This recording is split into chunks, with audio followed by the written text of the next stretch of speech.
उनके विचार और उनकी महत्वता उनको पता नहीं हो और उनको अवमान करने का काम महाराष्ट्र में बागेश्वर जी ने किया है।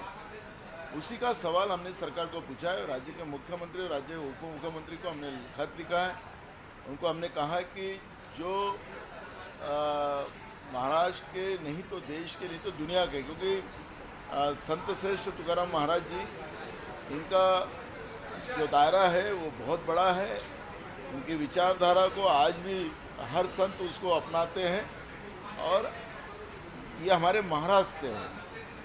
और इसलिए यहाँ अगर हमारे संतों के बारे में अपशब्द कोई कहेगा, और लेकिन बीजेपी इसको हिंदू और अलग लेके कि कांग्रेस हिंदुओं का विरोध करती है। कांग्रेस हमेशा हिंदुओं का सम्मान करती है।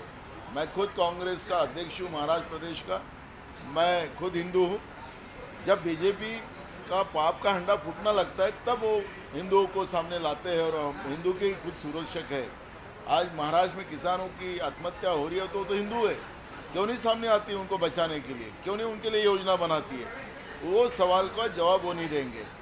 लेकिन हमने राज्य के मुख्यमंत्री और राज्य मुख्यमंत्री को हमने खत लिखा है और ऐसे वक्तव्य करने वाले जो संत अपने आप को कहते हैं उनके बारे में आपने पूछताछ करना चाहिए, उनके ऊपर कार्रवाई करना चाहिए। ये मांग हमने की है और वो कोई गैर नहीं।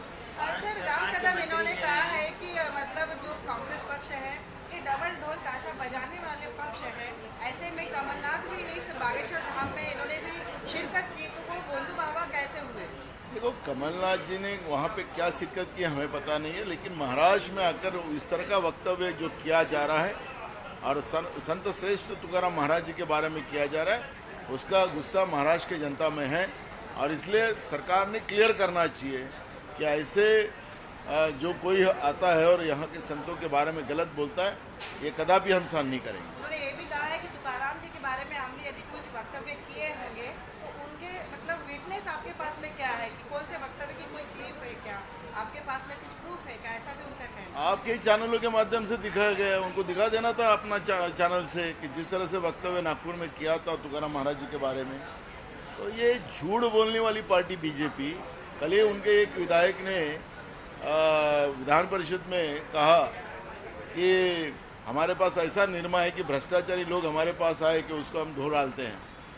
तो क्या भ्रष्टाचारियों की भर्ती बीजेपी में हो गई तो गंगा नहा लेते हैं? पेट में जो था वो अभी वोटों में आ गया है। जो मैं खाने नहीं दूंगा ना खाने दूंगा ऐसा बोलने वाले नरेंद्र मोदी जी अब भ्रष्टाचारी लोगों को सम्मिलित कर रहे हैं। एक उद्योगपति को, अपने मित्रों को, पूरे देश के लोगों का पैसा लुटा के दे रहे हैं। क्या उसका जवाब क्यों नहीं देते? और इसलिए बीजेपी जो वक्तव्य और जनता को गुमराह करने का काम कर रहे हैं, अब लोगों को ये समझ गया कि बीजेपी ये कोई धर्म की नहीं है। बीजेपी सिर्फ सत्ता के लिए कुछ भी कर सकती है।